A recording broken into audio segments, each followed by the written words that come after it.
everybody. Welcome back to another edition of the Mindset Entrepreneur video podcast.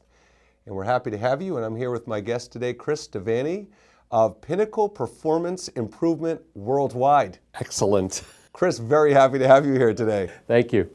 Chris, I gotta ask. It's just coming in my head now. I want to know. So when you were like 10, 11 years old, and your parents came up to you and said, "Son, what do you want to do when you grow older?" Did you say, "I know, I want to start Pinnacle Performance Improvement Worldwide"? Did it go like that? No, Nothing like not that? quite. Not quite. Okay. I think first I wanted to be a firefighter.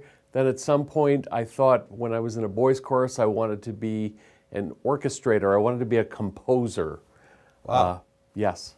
So You could have made, as a composer, you could have made Fighting Fire as a very melodious, you could have consolidated both of those. Yes. It would have been good. Yes. So, Chris, but how did you, so much of what you do in your organization is you're really helping people.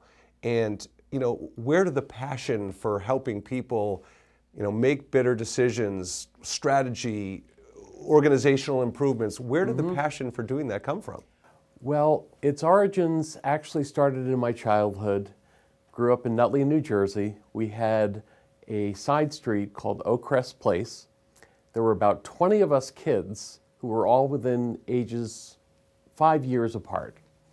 And we would play like kids. Softball, kickball, kids, fights, arguments. I was always the peacemaker. I was always the one who intervened.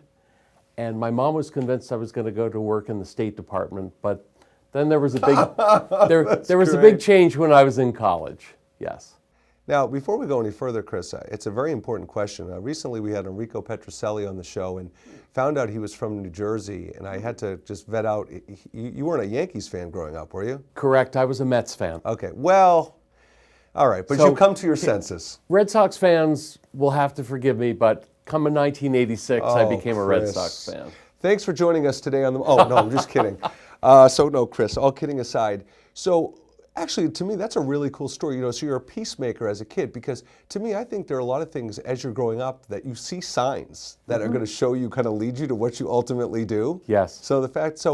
And then I know you had talked to me before the show about an experience you had at Boston University, which I'd love for our audience to hear that. I thought it was very interesting. Thank you. Here I was, a sophomore, in organizational behavior class with Dr. George Lapovitz, himself a practicing management consultant. He is teaching us these psychological concepts like cognitive dissonance, how people behave and how people behave in groups. He was so skilled as a presenter and as an instructor, in part because he was a practicing management consultant. He kept, I think it was close to 300 of us riveted. Wow. For the better part of 3 hours. Wow. I think people would only leave to take bathroom breaks. How about that? And he just inspired me to want to do what he did. Wow. And you've had, looking at your bio, Chris, you've accomplished so much. If you would share a little bit, what are 2 or 3 of the accomplishments over the course of your career that you really take special pride in? Because the list is quite long. Well, thank you. That's very kind. I would say the first professional accomplishment was starting Pinnacle, which I did in 1994.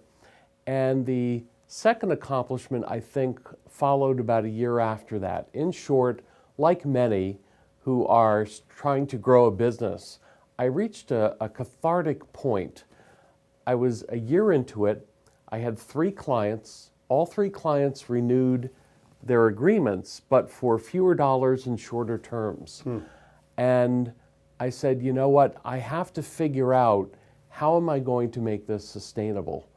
And so I take great pride in the fact that I circled the wagons, consulted with a number of people I knew who were doing what I was doing, and who had been in business much longer than I. And I asked each of them the same question. How did you get from point 1 to point 2?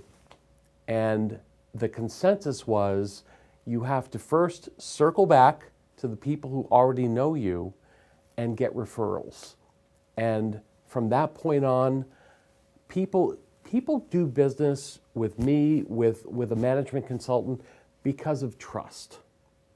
And so all I had to do was to go back to people who already knew me and had worked with me, and I just asked them, tell me who else you know who could benefit from my services. And it's something I had learned a while back in business, but I'd forgotten. So Chris, I want to go back to 1994 because we're both passionate entrepreneurs, and I know you have a passion around supporting and helping other entrepreneurs. So let's go back to your mindset at that moment. Here you are, you're going to start this business. Talk about the influences and support system around you at that time. Because I hear from a lot of entrepreneurs, they'll say, oh, people tell me I can't do it and it's not going to work and so on and so forth. So what was that like for you at that time for your support influences? Well, my support network, my primary support network, I would say included 3 or 4 people. The first was my wife, who I went to at one point and I said, you know, I'm stuck here.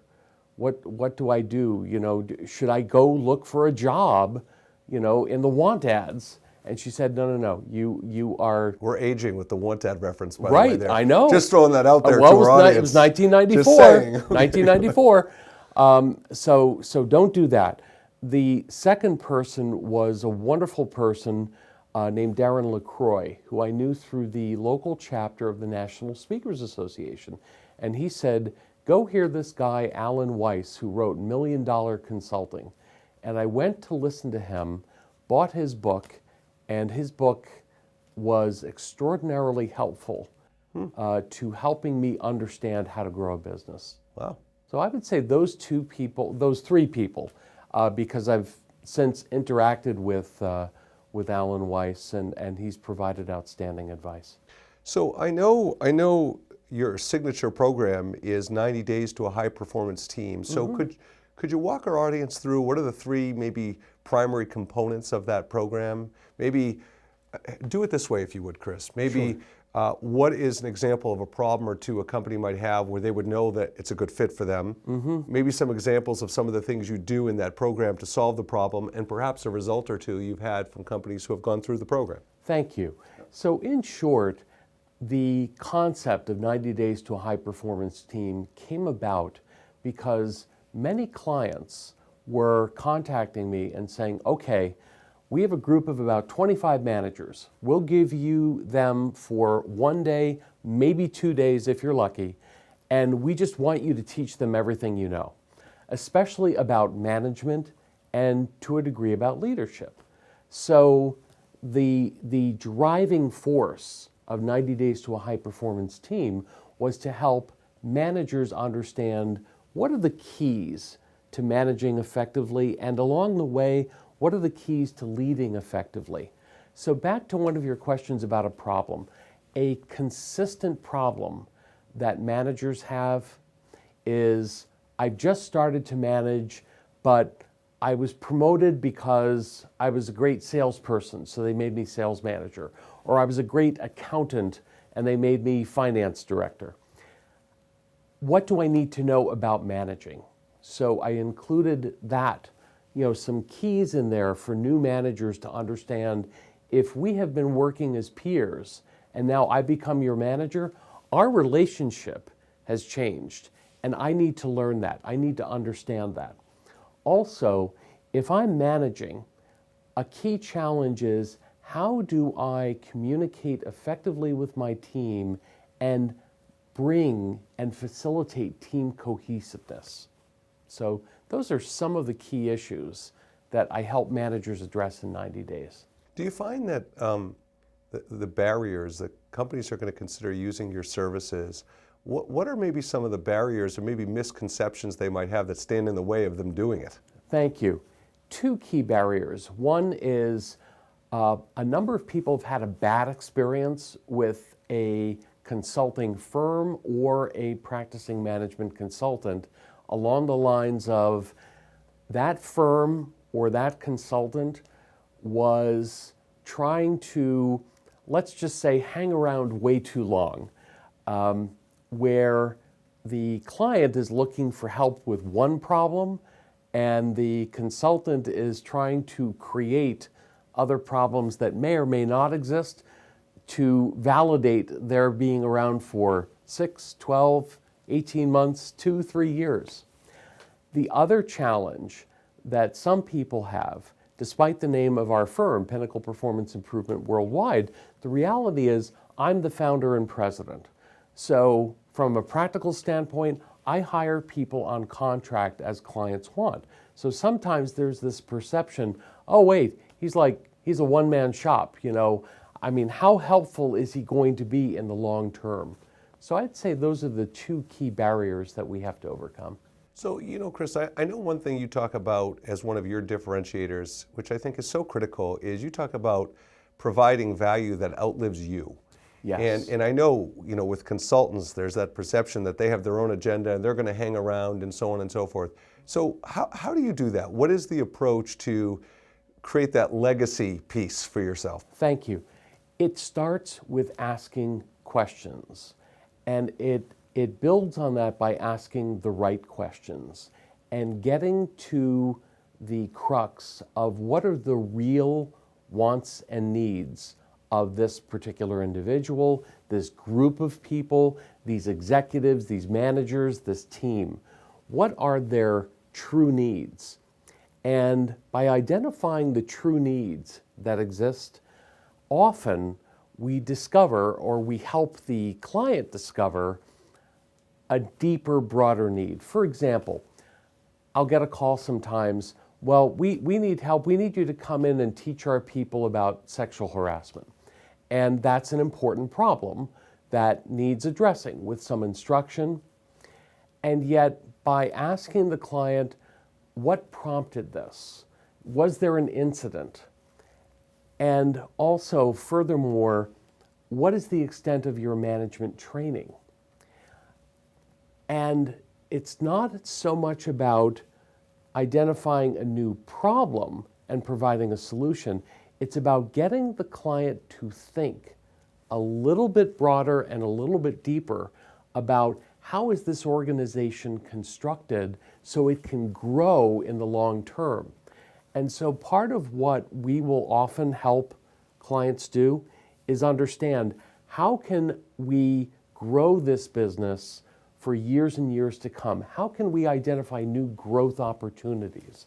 And so in an engagement, my firm and I, we will look to help people with those problems in a way that equips them with the skills and the knowledge that they need to make the organization sustainable and to keep growing long beyond when we have interacted with them. Yeah, that makes a lot of sense. A couple last questions, Chris. First, talk about probably the most meaningful lesson you've learned over your last 25 years of running this business, and how it shaped perhaps decisions you make today.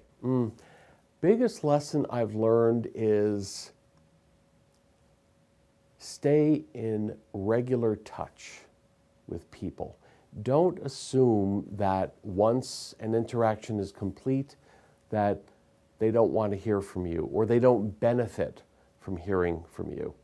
And so I give my colleagues Harvey Simkowitz and Izzy Gazelle all the credit for this. Here's what I mean. Say those names 10 times fast. Harvey Simkowitz, Izzy Gazelle. Wow. So Harvey Simkowitz shared with me in 1996 a wonderful 3-page publication called Making Learning Stick. And it helps managers understand what is it I can do, and it also helps the manager's manager understand, okay, if this firm has come in and provided some instruction about how to manage effectively, how to communicate effectively, what is it I can do as this person's manager to help them create lasting value? The other, I mentioned Izzy Gazelle. Love this man. He shared with me one day, it's a one-piece called Articles. And it's a list of articles that I have written.